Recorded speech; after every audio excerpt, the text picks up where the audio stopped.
On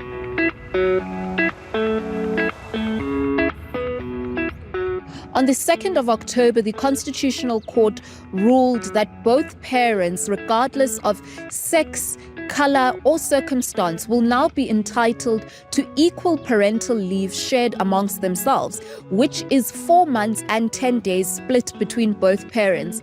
The implementation of this decision has raised a myriad of questions around what impact this will have on birthing parents who bear physical and psychological implications, fathers, commissioning and adopting parents, as well as accounting for what effect this ruling will have on the rates of postpartum depression. Citizen Cam spoke to a diverse range of parents on how they've received this decision.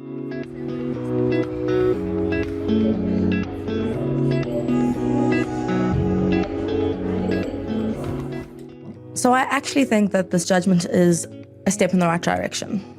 I think everyone knows that the birth mom generally takes the load of recovering, raising the child for that 4-month period. She takes a knock in her career, and she might be guaranteed a job back, but she's not guaranteed that her job isn't affected. Having the father around might help that, but if they are sharing the leave, and they have to consider, how to share that leave, that might cause additional stresses. So I suppose that would be a slight negative. But I also really like the fact that adoptive and commissioning parents now are not hindered by the age of their child. They also have the right to take leave so they can bond with their child. And I think that's really important, because at the end of the day, the leave that you take is to bond and to create that bond and to nurture and to get used to this new addition to the family.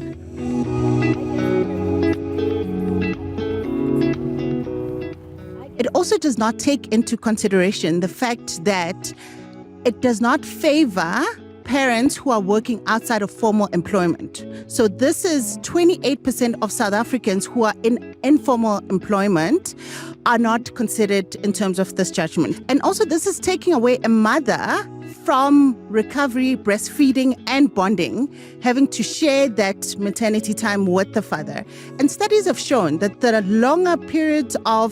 longer leave, maternity or parental leave for parents, for mothers, coupled with payments, will have a huge implication in reducing postpartum depression. So I'm really interested to see how, it will be implemented, considering how complex the scope of South African landscape and families is, our economic standpoint as far as formal and informal families and the setup thereof. And just, I think, there wasn't enough benchmarking that's been done in terms of the support women need as far as postpartum support and postpartum depression, because this definitely lessens time for mothers to connect, bond, and breastfeed with their infants. The interesting thing about the judgment is that it, in essence, provides that parents of a child, whether that child is born naturally or that child is adopted, will share 4 months and 10 days of parental leave. So it's not that one parent gets 4 months and the other parent gets 4 months, unfortunately. It is that they share that period of time. In essence, a woman must get a preference in terms of how much leave she actually wants during this period of time.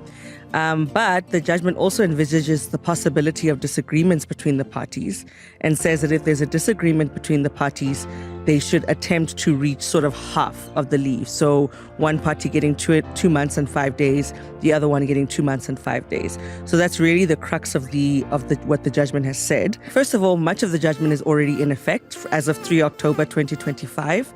So already men are entitled to share parental leave with their partners. The part that is left, which will be implemented after around 36 months by Parliament, is the questions around UIF. So will men be able to access UIF payments during this period of time? Currently, they are not able to access UIF payments at this time. Only women are. So those are the sort of legal implications. It's a step in the right direction in the sense that it's recognized the importance of fathers being close to their children after they are born, which is really, really critical.